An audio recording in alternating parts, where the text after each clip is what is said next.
belles âmes, bienvenue sur ma chaîne YouTube. Je suis Isabelle Coupeau, conférencière internationale. Je transmets des messages, je suis médium humaniste et médium d'investigation.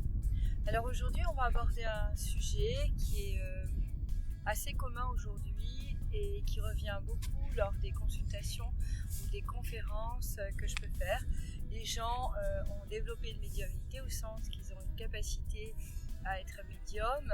Ils se demandent ce qu'ils doivent en faire. Donc je pense qu'il est vraiment important de faire la différence entre votre capacité médiumnique parce que vous êtes en pâte, vous avez développé des facultés extrasensorielles, mais vous êtes bien dans votre vie, dans votre métier. Il peut y avoir, comme dans toutes les vies, des distorsions à un moment donné, des ruptures avec des changements de cycle dans vos vies.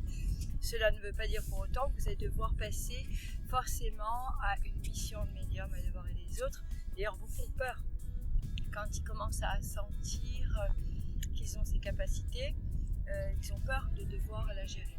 Alors, le premier point qui va révéler qu'une âme est prête à être dans sa mission de médium, qu'elle a vraiment la vocation d'aider par la connexion spirituelle en tant que éventuellement que guide médium, en travaillant avec les êtres de lumière et avec les anges et les archanges, ce qui va faire la différence, c'est vraiment cette joie et ce sentiment d'être porté et accompagné. Le fait que ça fonctionne aussi, que vous ayez beaucoup de monde qui viennent vers vous.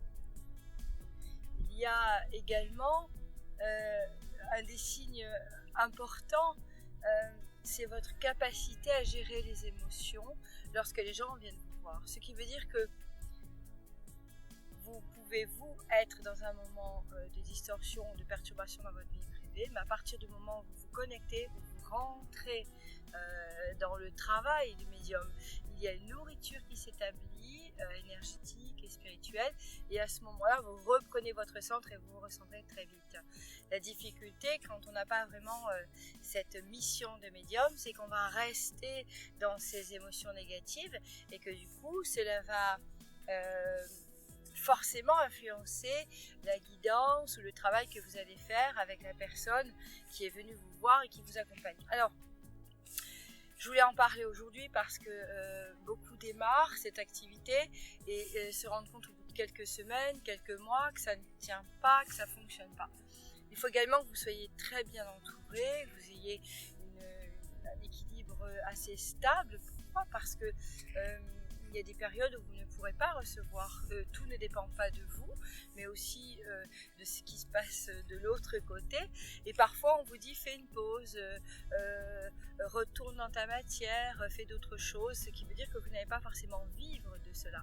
Il ne faut pas non plus que l'intérêt de la profession soit financière. C'est important que vous ayez vraiment cette intention d'aider, d'accompagner, et il n'y aura pas toujours des gens qui auront la possibilité de vous régler. Et il faudra aussi être dans l'empathie et le rapport à l'autre sans intérêt d'argent. C'est aussi important. Alors forcément, dans la matière, il y a besoin d'équilibre, il y a besoin de recevoir, donc on est obligé d'être dans la structure. On ne peut pas vivre de dons, ça n'est pas permis en tout cas dans les choses actuelles, dans la structure des choses actuelles d'un point de vue administratif, donc on est obligé d'être dans une structure. Mais vous pouvez, avec cela quand même, faire une partie financière et une partie de bénévolat, voilà, c'est assez important. Alors c'est pour ça que ce que je vous explique, c'est que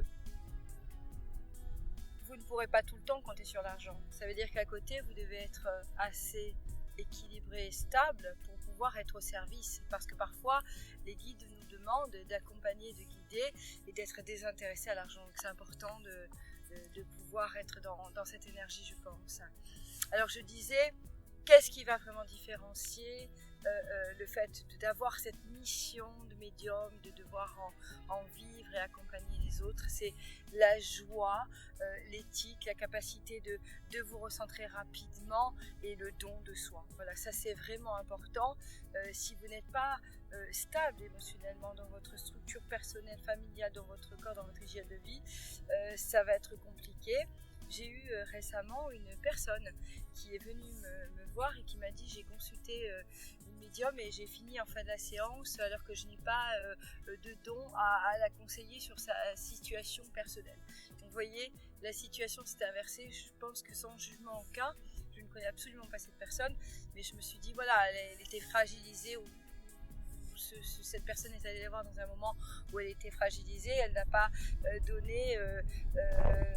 partagé ce que la personne attendait, donc c'est un petit peu dommage, ça peut arriver, on n'a pas forcément 100% de réussite dans le travail qu'on peut apporter à l'autre, mais il faut quand même s'approcher du 100%, donc être vraiment stable et prêt et savoir se remettre en question.